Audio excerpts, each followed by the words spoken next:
Hello, beauties! Happy almost 4th of July. I just wanted to send you a quick message to celebrate this season of freedom and independence. As you guys know, we've been talking a lot about food freedom and what that means, and having more freedom in our relationship with food so that you can have a body that you love, so you don't have to feel guilty about your food choices, and so that you can steadily move toward your goals.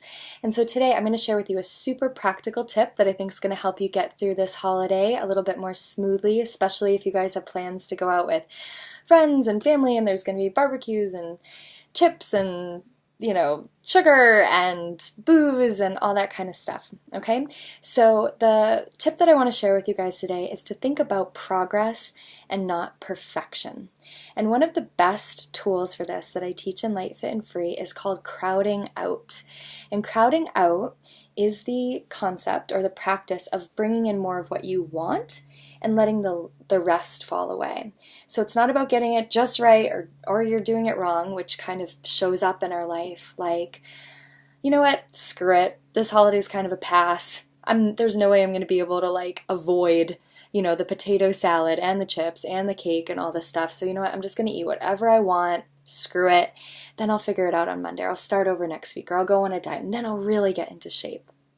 So if that's been coming up for you, this practice of crowding out I think is going to be a game changer.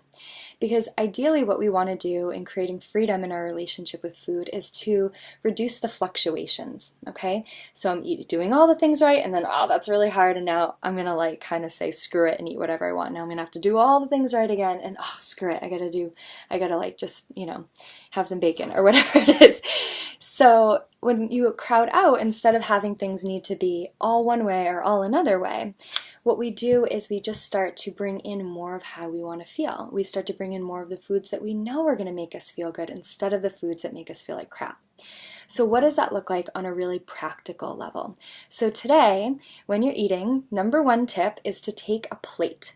So a lot of times there's snacks and stuff like that around at family parties, and what you want to do is not just be eating a bunch of different things from different plates, because what that does is it encourages mindless eating. And the bummer about mindless eating is we're not actually getting the pleasure from the food, right? We're kind of eating it and then it's gone and it's like, wait, did that even happen? Okay, wait, let's have this thing. And our brain doesn't even register that we got a full meal. So what ends up happening is we eat way more than what we need, and we still feel a little unsatisfied. So we keep going from snack to snack trying to feel full.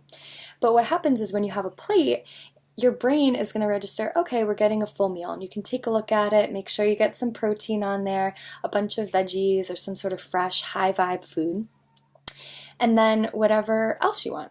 So the way that I teach my clients to navigate this is to take your plate and fill half of it with veggies. So whether that's salad or corn on the cob or Brussels sprouts or whatever you guys have at your holiday picnics and events, and you're going to fill half your plate with that. And then on the other half, have whatever you want. So I recommend getting some protein in there, whether it's steak or hamburger or tofu or beans or whatever it is that you guys have access to.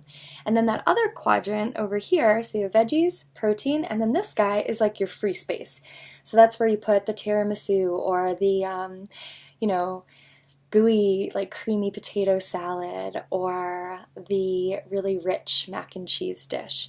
And so what that allows you to do is to have a little bit of everything, not feel like you're missing out on anything, but you're still crowding out what would have been probably a plate full of crap, let's be honest, and you're getting that high vibration food.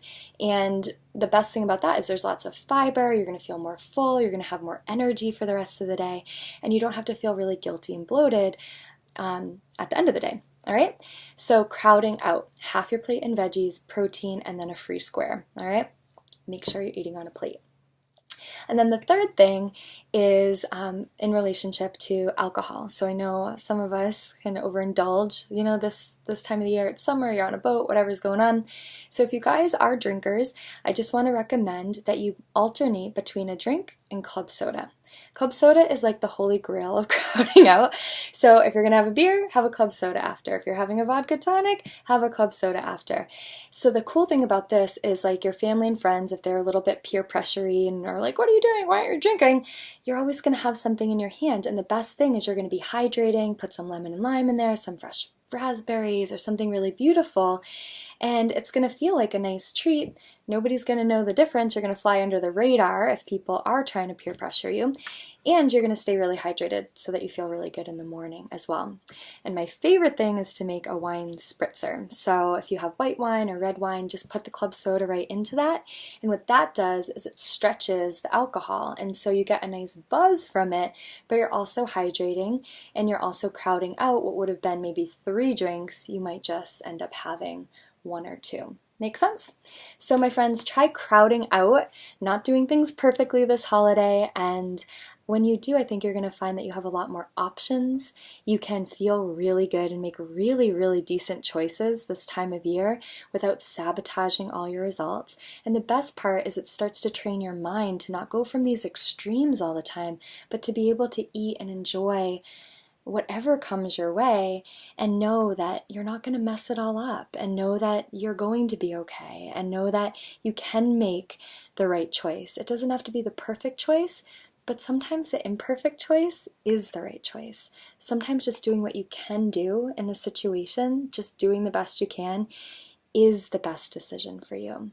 So don't leave yourself this week. Don't say, I'm going to start over on Monday. If you hear yourself tell yourself that, just say, whoa, whoa, whoa, whoa. Drink a glass of water, bring in some veggies, bring in the club soda, and just do the best you can. Sending you guys so much love. Talk to you soon. Bye.